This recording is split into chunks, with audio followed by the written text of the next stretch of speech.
Hello दोस्तों, आप सभी का स्वागत है। तो आज हम बात करने वाले हैं अपने नए टॉपिक पर। आज हम एक पॉलिसी पर बात करने वाले हैं। कौन सी पॉलिसी है? वो है नो डिटेंशन पॉलिसी। कौन सी? नो डिटेंशन पॉलिसी पर आज हम बात करेंगे।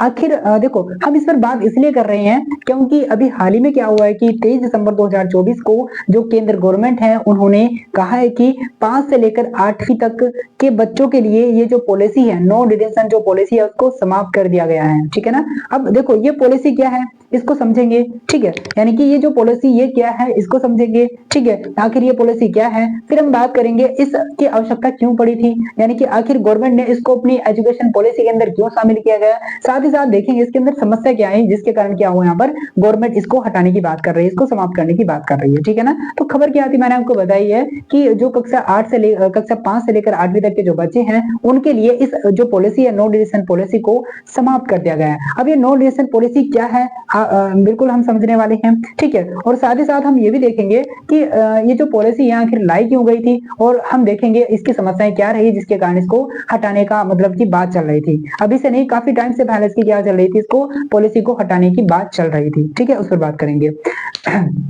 तो सबसे पहले समझते हैं आखिर ये पॉलिसी है क्या। देखो, ये जो पॉलिसी है इस पॉलिसी को भारतीय शिक्षा नीति के मतलब की क्या नहीं, मतलब ये है कि इस पॉलिसी को 2009 के अंदर भारतीय शिक्षा नीति के अंदर शामिल किया गया था। ठीक है ना। तो कब किया गया था? 2009 के अंदर इसको, ये जो पॉलिसी है इसको शामिल किया गया था, भारतीय शिक्षा नीति के अंतर्गत शामिल किया गया था। अब देखो, ये पॉलिसी ये कहती है कि कक्षा 1 से लेकर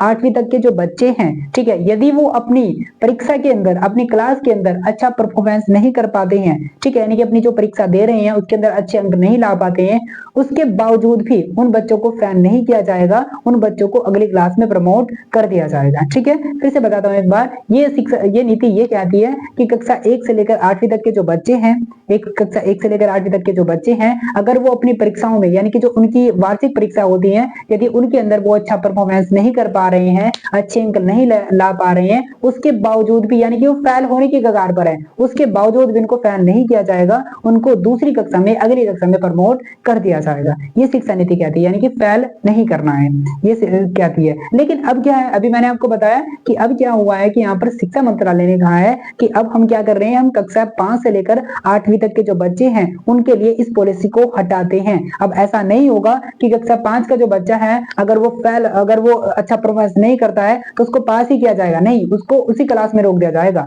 हाँ, ऐसा हो सकता है कि इसके लिए री एग्जाम करवाए जा सकते हैं 1-2 महीने के अंदर। तो अगर कोई भी बच्चा है कक्षा 5 का है, 6 का है, 7 का, 8 का है, अगर वो अपनी क्लास के अंदर, अपनी वार्षिक परीक्षा के अंदर अच्छा परफॉर्मेंस नहीं करेगा, अच्छे अंक नहीं लाएगा, फेल होने के कगार पर है बिल्कुल, तो उसको फेल ही माना जाएगा। ठीक है ना। उसको दूसरी वाली क्लास में, नेक्स्ट क्लास में उसको प्रमोट नहीं किया जाएगा। ठीक है, ये अब क्या आ गया यहाँ पर, शिक्षा मंत्रालय ने ये यहाँ पर कहा है। ठीक है, यानी कि इसको समाप्त कर दिया है। किसको? इसको नो डिटेंशन पॉलिसी को समाप्त कर दिया है।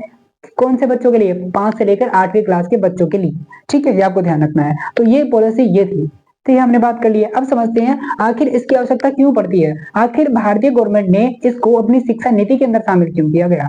ठीक है, देखो इसके बहुत सारे रीजन हो सकते हैं। तो अगर हम बात करें, जब भारतीय गवर्नमेंट ने इसको अपनी शिक्षा नीति के अंदर शामिल किया तो एक तर्क ये दिया था कि कक्षा 1 से लेकर 8वीं तक के जो बच्चे होते हैं काफी इनोसेंट होते हैं, तो ऐसी कंडीशन में उनको क्या करना, उनको फेल करना, उनको असफलता दिखाना, उनके मोरल पर नेगेटिव इंपैक्ट डालना था। यानी कि क्या होगा, अगर आप उनको फेल करोगे तो उनका जो मोरल होगा वो क्या होगा, उस पर नेगेटिव प्रभाव पड़ेगा।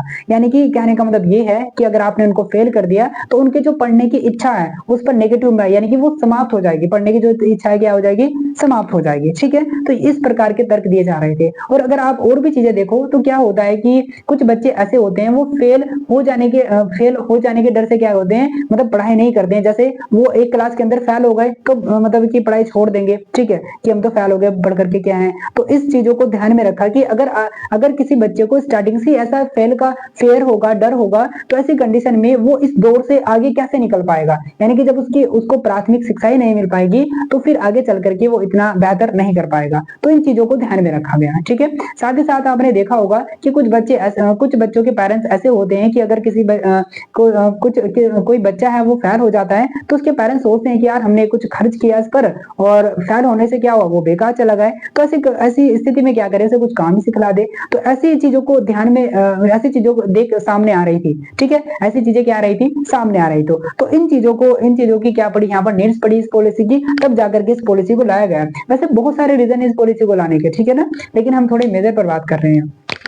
दूसरी, अब समझते हैं आखिर इस पॉलिसी में समस्याएं क्या थी, इस पर बात कर लेते हैं। देखो, इस पॉलिसी के अंदर समस्याएं की अगर हम बात करें तो बहुत सारी थी। तो इस पॉलिसी को लेकर के आरोप ये लगते हैं छात्रों पर, बच्चों पर ये लगते हैं कि आप क्या करेंगे, कक्षा 1 से लेकर 8वीं तक के बच्चों को बिना उनके अंक देखे, बिना उनकी पढ़ाई देखे, बिना उनका अच्छा परफॉर्मेंस देखे आप उनको क्या कर रहे हो, प्रमोट कर रहे हो। तो ऐसी कंडीशन में बच्चा कहाँ पढ़ पाएगा, फिर क्यों पढ़ेगा, जब उसे किसी चीज का डर ही नहीं है, ना फेल हो जाने का डर है उसे। तो उसे तो पता है कि मैं तो प्रमोट होना ही होना, यानी कि पास होना ही होना, तो फिर पढ़ने से क्या फायदा है। तो ऐसी कंडीशन में क्या हो रहा था, उनकी जो एजुकेशन है, उनका जो बेसिक एजुकेशन है, उन पर इंपैक्ट पड़ रहा था, ठीक है, नेगेटिव इंपैक्ट पड़ रहा था, जिस कारण बच्चे नहीं पढ़ रहे थे, ठीक है। तो ये भी कहीं ना कहीं क्या लगता है, आरोप देखने को मिलता है। अब क्या होता है कि जब कक्षा 1 से लेकर 8वीं तक बच्चा बिल्कुल नहीं पढ़ेगा, ठीक है, जब उसे डर ही नहीं है किसी चीज का, तो ऐसी कंडीशन में उसका जो बेस है ना एजुकेशन का, वो बिल्कुल क्या हो जाएगा, अच्छा नहीं होगा। जिसके कारण क्या होगा, जब वो नेक्स्ट क्लास में आएगा, 8वीं से 9वीं क्लास में आएगा, फिर 10वीं क्लास में आएगा, तो इन चीजों को देखते हुए वो उनमें अच्छा परफॉर्मेंस नहीं कर पाएगा, जिस कारण उसे असफलता देखने को मिलेगी, ठीक है ना। तो इससे क्या हो जा रहा था कि जो 9वीं क्लास में जो बच्चे आ रहे थे, ठीक है, वो अच्छा परफॉर्मेंस नहीं कर रहे थे, फेल हो जा रहे थे उसमें, ठीक है। तो और अगर 10वीं के में हम देखें, 10वीं में भी ऐसा ही हो रहा था कि बच्चे फेल हो जा रहे थे, जब उनका बेसिक ही बिल्कुल क्या बोलते हैं, सही नहीं है, ठीक है ना, उनकी नींव अच्छी नहीं है। तो ऐसी कंडीशन में तो फिर फेल होना बिल्कुल लाजमी है, ठीक है। अब एक बात और यहाँ पर ये है कि अब क्या है कि जब बच्चे फेल हो जाते हैं 10वीं क्लास के अंदर, आपने अक्सर देखा होगा, तो फिर वो स्कूल को छोड़ देते हैं, स्कूल को क्या करते हैं, छोड़ देते हैं। तो ये कहीं ना कहीं जो प्रभाव होता है किसका है, कक्षा 1 से लेकर 8वीं तक का, और ये नतीजा है किसका, कि आपने बिना उनके अंक देखे, बिना उनकी पढ़ाई को देखे आपने उनको क्या किया, पास किया है। तो ये बहुत सारी समस्याएं चल रही थी।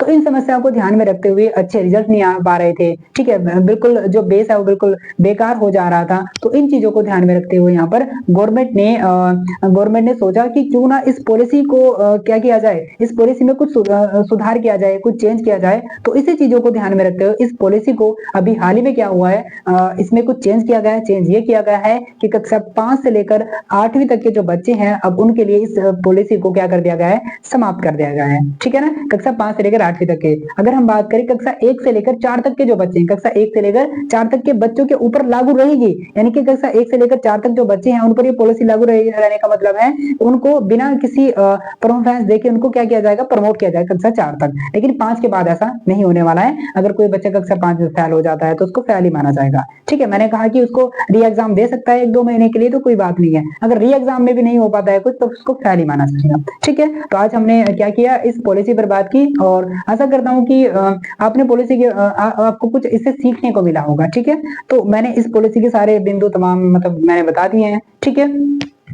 तो अगर आपको इससे कुछ सीखने को मिला है तो प्लीज सपोर्ट कीजिएगा। Thank you.